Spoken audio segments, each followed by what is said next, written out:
Hey guys, how are we doing today? And today we're going to talk about two topics. The first one is enlightenment, and the second one is to answer the question, is Sadhguru actually enlightened? Now, to understand enlightenment, we will need to break down what enlightenment is. To understand what enlightenment is, we'll need to see the people who were actually enlightened. Most of the people we know who were enlightened are the reincarnations of Vishnu. They are a very good source to understand what enlightenment actually is. But the problem is that the incarnation of Vishnus come under mythology.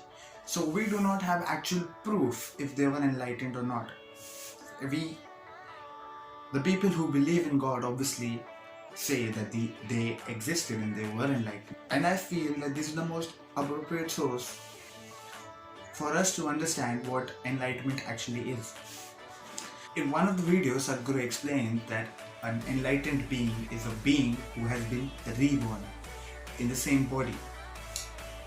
So we can take that under consideration if we talk about what enlightenment actually is. Now that we have the introductions out of the way, let's begin into this video. So the first mythological being or god that I'm going to talk about is Sri Ram.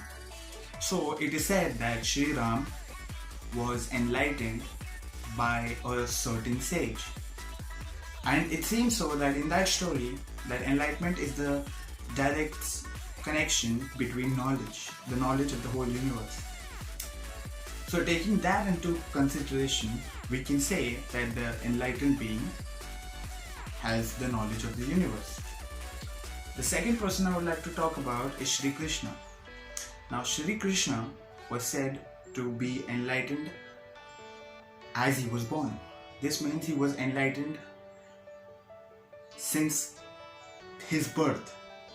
He was the supreme being.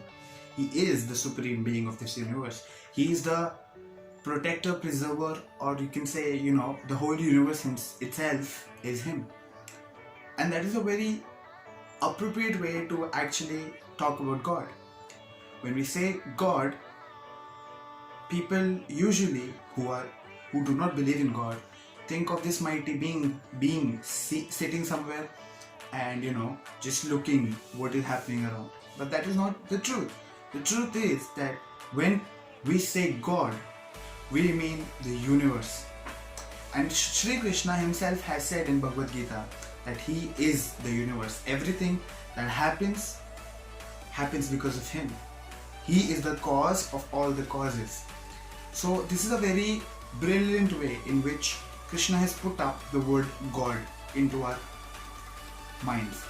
And the universe itself is God. If you learn about manifestations, or if you learn about truth about the universe, or if you learn about the laws of the universe, you will realize that God is very closely linked to everything that the universe is said to be, or the powers of the universe is very closely related to the powers of the gods.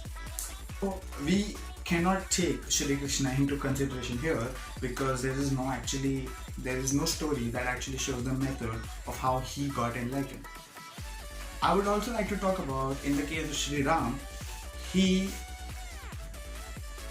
it is said that he went to all the pilgrimage sites in India at the age of 15.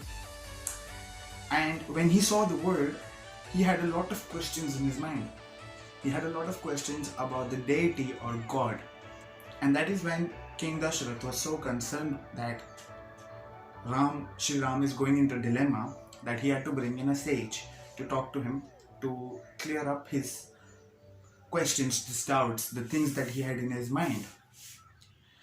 Sri Ram was also a devotee, and it is said that enlightenment can come from a lot of ways, and devotion is one of them. So let's keep that in mind too. The third being I would like to talk about is Gautam Buddha. So Gautam Buddha was actually a prince, and he lived in a castle. When he went out into his own city, the region around his castle, he saw a lot of things like death, pain, diseases, a lot of pain basically. And this led him to have questions. When a person has questions and if they are not clear, they go into dilemma. So did Gautam Buddha. He then left his castle, gave up the title of prince, and sat for meditation. After years and years of meditation, all his questions were then clear. All his answers were in clarity. Once he received all the answers, he became enlightened. And then he became a teacher. There is still people who worship Buddha and follow his teachings. So here again, we talk about dilemmas and we talk about knowledge. And it just goes to show that enlightenment means knowledge. The knowledge of whole universe. The questions and the answers that lead to this point where you get enlightened is a journey. Now that we have spoken about these two deities, and now that it's a little bit clear what enlightenment is, let me just give you a brief explanation of what I think enlightenment is. According to me, what enlightenment means is having clarity.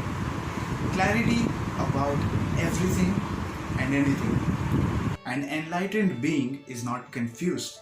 He is clear. He is clear about everything and anything in the universe. He can answer every question. Now what I feel is the path to enlightenment is not one. There are a lot of paths that a person can take to be enlightened.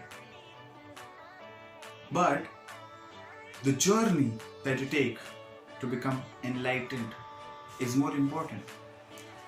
Because if you forget to have fun in the journey of the destination you're going to reach, and mind you, you can only know how the journey is going to be once you've walked on it.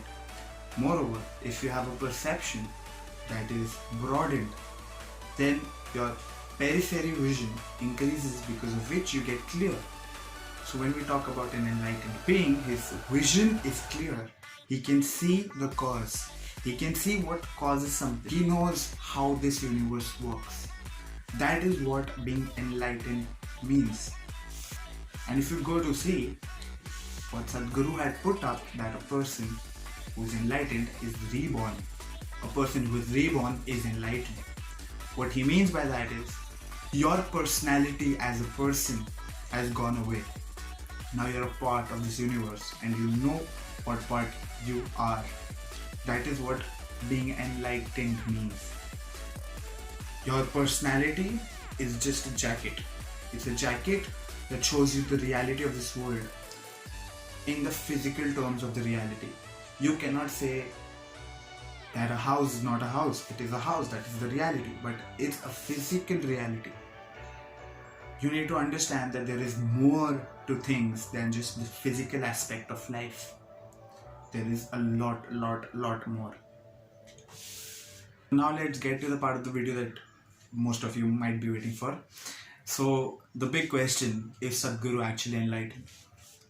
Now some of you might not like the answer that I'm going to give you.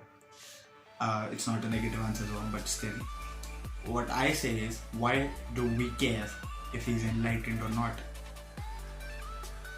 You need to understand that Sadhguru has been doing amazing things for the society, for the people, for the animals, for everyone who is around him. It's a joy to be there. I think that is what is the most important thing. I think this is the most important thing that you need to realize, that classification doesn't matter unless you're into a competition, and this is not a competition. So I do not care if Sadhguru is enlightened or not, because he's been doing so much good for the society that it doesn't matter if he's enlightened or not. Just know that he's a very smart living being.